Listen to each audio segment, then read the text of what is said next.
નમસ્કાર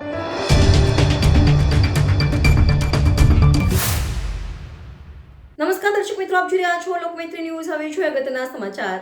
વડોદરા ખાતે 34મી petroleum sports promotion board inter unit chess અને કબડ્ડી સ્પર્ધાનું આયોજન ઇન્ડિયન ઓઇલ કોર્પોરેશનના ટાઉનશીપ ખાતે કરવામાં આવ્યું છે.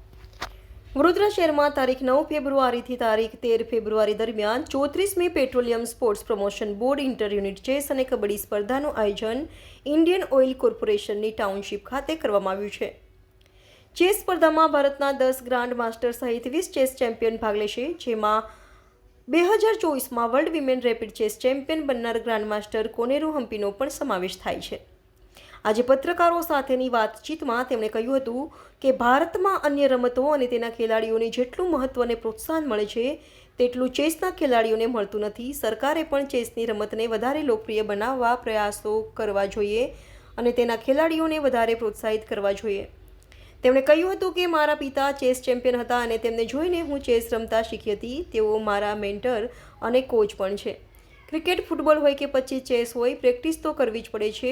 હું કોઈ પણ ટુર્નામેન્ટ પહેલાં કલાકો સુધી પ્રેક્ટિસ કરતી હોઉં છું. વડોદરામાં યોજાનારી સ્પર્ધા ટીમ ઇવેન્ટ અને સર્વિસ લીગ સિસ્ટમ એમ 2 ફોર્મેટમાં હશે. ટીમ ફોર્મેટમાં શરૂઆતમાં મુકાબલા, રાઉન્ડ રોબિન અને પછી એક નોકઆઉટ સ્ટેજમાં હશે. ચેસ સ્પર્ધાની સાથે 28મી કબડ્ડી ચેમ્પિયનશિપ પણ તારીખ 9થી 12 ફેબ્રુઆરી દરમિયાન યોજાશે, જેમાં પણ વિવિધ પેટ્રોલિયમ એકમના ટોચના ખેલાડીઓ ભાગ લેશે. Bureau report, Lokmaitri news, Vadodara.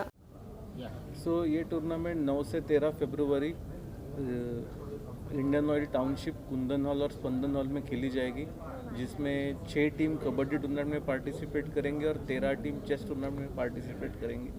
यहाँ पे बहुत सारे इंटरनेशनल प्लेयर्स दोनों स्पोर्ट्स में पार्टिसिपेट कर रहे हैं, तो हमें उम्मीद है कि बहुत अच्छा मुकाबला यहाँ पे देखने को मिलेगा खिलाड़ियों में.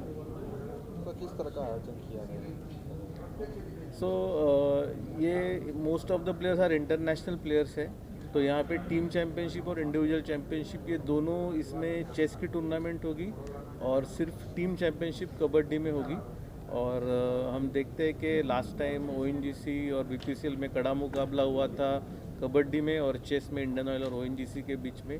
तो ये चारों टीमें बहुत ही स्ट्रांग है और इनमें फाइनल में कौन जाता है और क्या रिजल्ट आता है ये देखना बहुत इंटरेस्टिंग रहेगा.